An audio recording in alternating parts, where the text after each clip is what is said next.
tentang kurikulum merdeka. Sedangkan bukti-bukti empirisnya, ya, ataupun daripada kita dulu empiris, kita lihat dulu apa sih yang namanya assessment for learning itu.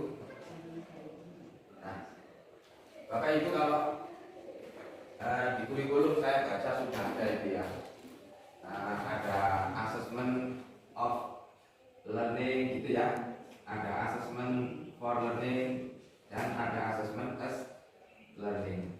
Nah, ya kita gampangnya kalau ini itu di sana dituliskan oleh Lorna Al itu ya, bahwa kalau assessment of learning itu biasanya kita itu meranking, membandingkan satu orang dengan orang lain. Nah, ya sudah, assessment mungkin yang kita lakukan selama ini itu yang namanya assessment of learning. Nah, kalau di sini itu yang sebagai key assessornya, di sini semuanya guru ya, semuanya guru. Ini juga guru, tapi yang ini itu adalah siswa. Nah, ya kadang-kadang seperti tadi ya, saya di sini mungkin teman-teman ada Bapak Ibu juga sudah mengenal istilahnya bagaimana asesmen learning itu. Kalau dulu ya, apa itu juga termasuk, kalau saya baca-baca ya termasuk bagian dari assessment as learning. Jadi waktu itu nggak ada yang ngajari ya, mungkin karena sumpah pokok kok nilainya jelek kayak. Nah, di sini kita biasa sebagian itu dari teori assessment as learning. Dulu ya nggak ngerti ini. Nah, sekarang kalau jadi istilahnya gini, apa sih logat saya? Saya itu ngantukan. Saya itu kalau saya masih ingat saat itu sudah paham bahwa diri saya itu kalau menghafal sesuatu itu harus leksikal. Nah, itulah yang dimaksud di sini for learning itu. Anda itu bagaimana memberikan refleksi, membantu siswa untuk mengenali dirinya sendiri. Yang kita di situ di buku ada analisis SWOT itu ya, apa dia kelemahannya, apa dia kelebihannya. Nah, itu kita bantu menggali. Kalau assessment as learning itu mereka mencoba memahami diri mereka sendiri. Tapi kalau di for learning ini peranan guru itu. Dari mana tahunya assessment for learning ini? Guru memberikan refleksi dari kegiatan pembelajaran. Banyak sekali manfaatnya. Dari ulangan-ulangan, pengaktifan siswa sebagai pemilik dari pembelajaran mereka. Nah, kita coba pandu mereka. Jadi mereka mengisi itu dengan melihat ini.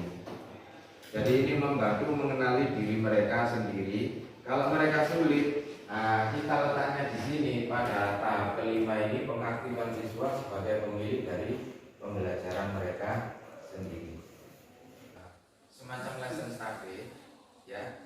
Jadi nanti siapa yang mau jadi guru modelnya, saya bikin kita zoom atau Gmail dan seterusnya. Saya bikin begitu. Kita semua belajar dari teman kita bagaimana menerapkan. Ya, kita luangkan waktu mungkin 2 kali 40 menit, gitu aja ya. Bisa ya, kira-kira nanti ada teman yang di syuting gitu, terus kita zoom bersama, semacam itu. Terus nanti kita diskusi bersama. Yang hobinya kita ini mengajar mengisi waktu. Kalau kita mengajar di kelas, misalnya saya dapat 5 jam dalam 1 minggu. Kemudian 2 jam dari apa? 2 jam dari apa? 1 jam dari apa? Nah, bagaimana kita memperlakukan kelas itu dengan waktu yang sesingkat-singkatnya?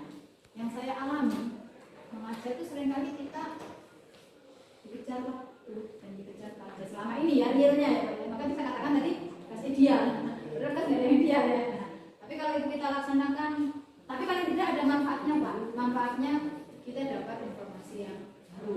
Bukankah yang kita laksanakan harusnya yang ya realnya bagaimana? Jadi saya katakan bahwa kita mengajar satu, kita ini dikejar tayang. Jadi jam sekian, belum lagi karakter kita Pak. Start jam 2, jam kedua jam 8 sampai sekarang kan setengah jam. Yeah. Jam kedua saya ngajar jam kedua dan ketiga. Startnya jam 8 sampai setengah 9. Jam kedua, jam ketiga setengah 9 sampai jam 9. Itu kan berarti kan 8 sampai jam 9. Ya kan setiap akhir tahun kan harus mengeluarkan raport profil pelajaran ini ya, project memberikan project. Nah, salah satunya kan penilaian karakter itu. Nah, gimana cara menilainya? Apa hanya lewat pengamatan saja atau bagaimana gitu?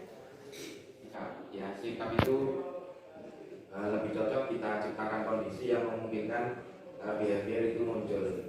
Ya, misalnya, apa yang kamu lakukan kalau temanmu sakit? Mengunjungi Pak. Wes satu saat setelah beberapa waktu coba Anda beritahu anak-anak, ini ada temanmu sakit.